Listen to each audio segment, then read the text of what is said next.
नमस्कार भक्तांनो, आज आपण एक अत्यंत गूढ आणि अद्भुत विषय जाणून घेणार आहोत. अक्कलकोटचे स्वामी समर्थ आणि दत्तावतार श्रीपाद श्री वल्लभ या दोघांमध्ये नेमका काय संबंध आहे? हे दोघे वेगळे होते का, की एकाच देवी शक्तीचे अवतार होते? अनेक संत, ग्रंथ आणि भक्तांच्या अनुभवानुसार या दोघांमध्ये एक अतिशय गूढ आणि दिव्य नातं आहे. आजच्या या व्हिडिओमध्ये आपण जाणून घेणार आहोत दत्ता अवताराची परंपरा, श्रीपाद श्री वल्लभ यांचा अवतार, स्वामी समर्थांचे प्रकट रूप आणि या दोघांमधील आध्यात्मिक संबंध.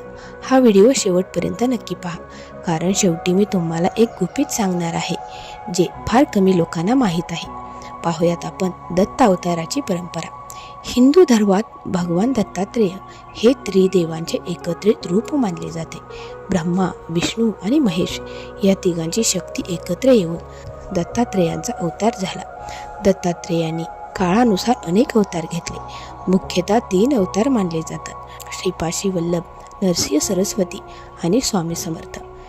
या तिन्ही अवतारांमध्ये एकच देवी शक्ती आहे, म्हणजेच स्वामी समर्थ आणि श्रीपाद श्री वल्लभ हे एकाच दत्तशक्तीचे अवतार आहेत. श्रीपाद श्री वल्लभ यांचा अवतार. श्रीपाद श्री वल्लभ यांचा जन्म आंध्र प्रदेशातील पिठापुरम येथे झाला. त्यांच्या आईवडिलांचे नाव होते अप्पलराज, सुमती माता. लहानपणापासूनच त्यांच्यात दैवी शक्ती दिसत होती. ते लोकांचे दुःख दूर करत, रोग बरे करत आणि भक्तांना मार्गदर्शन करत. एकदा एका भक्ताने विचारले, प्रभू, तुम्ही नेहमी आमच्या सोबत राहाल का? तेव्हा श्रीपाद श्री वल्लभ म्हणाले, मी वेगवेगळ्या रूपात पृथ्वीवर येत राहील. हीच गोष्ट पुढे खरी ठरली. नरसिंह सरस्वती आणि पुढील अवतार. श्रीपाद श्री वल्लभांनी पुढे नरसिंह सरस्वती म्हणून अवतार घेतला. नरसिंह सरस्वती यांनी धर्माची स्थापना केली, वेदांचे ज्ञान दिले आणि भक्तांना साधनेचा मार्ग दाखवला. त्यांच्या जीवनातील अनेक चमत्कार प्रसिद्ध आहेत. पण एक दिवस त्यांनी अचानक सांगितले, मी काही काळासाठी अदृश्य होणार आहे. त्यांनी कर्दळी वनात प्रवेश केला आणि त्यानंतर अनेक वर्षांनी दत्तावतार पुन्हा प्रकट झाले. स्वामी समर्थांचे प्रकट होणे. काही शेकडो वर्षानंतर अक्कलकोट येथे स्वामी समर्थ प्रकट झाले. त्यांचे वर्तन अत्यंत गूढ होते.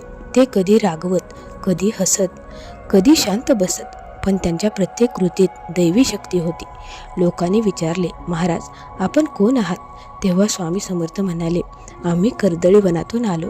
हे ऐकून अनेक संतांना समजले की नरसिंह सरस्वतीच पुढे स्वामी समर्थ झाले. श्रीपाद श्री वल्लभ आणि स्वामी समर्थ यांचा संबंध. आता मुख्य प्रश्न, स्वामी समर्थ आणि श्रीपाद श्री वल्लभ यांचा संबंध काय होता? उत्तर आहे, दोघेही दत्तात्रेयाचे अवतार आहेत. भक्तांच्या अनुभवानुसार श्रीपाद श्री वल्लभ, नरसिंह सरस्वती, स्वामी समर्थ हे तिन्ही अवतार एकाच देवी शक्तीचे रूप आहेत. म्हणजेच जे भक्त श्रीपाद श्री वल्लभांची पूजा करतात त्यांना स्वामी समर्थांची कृपाही मिळते. आता आपण एका भक्ताचा अनुभव पाहूया. अनेक भक्त सांगतात, जेव्हा ते दिगंबरा दिगंबरा, श्रीपाद वल्लभ दिगंबरा हा मंत्र जपतात तेव्हा त्यांना स्वामी समर्थांची कृपा अनुभवायला मिळते. कारण दत्ता अवतार एकच आहे, फक्त रूप वेगवेगळी आहेत. भक्तांनो, शेवटचा संदेश आपण पाहूयात. स्वामी समर्थ असोत किंवा श्रीपाद श्री वल्लभ, दोघेही भक्तांचे दुःख दूर करण्यासाठी पृथ्वीवर आले. याचा एकच संदेश आहे, श्रद्धा ठेवा, नामस्मरण करा आणि भक्तीचा मार्ग सोडू नका. जर तुम्ही मनापासून श्री स्वामी समर्थ किंवा दिगंबरा दिगंबरा, श्रीपाद वल्लभ दिगंबरा हा मंत्र जपलात तर दत्तगुरूंची कृपा नक्की मिळते. जर तुम्हाला हा व्हिडिओ आवडला असेल तर व्हिडिओला लाईक करा, चॅनलला सबस्क्राईब करा आणि कमेंटमध्ये लिहा, श्री स्वामी समर्थ. आता आपण स्वामींची एक छोटीशी सेवा करूयात, ती म्हणजे नामजपाची सेवा. चला तर मग सुरुवात करूयात.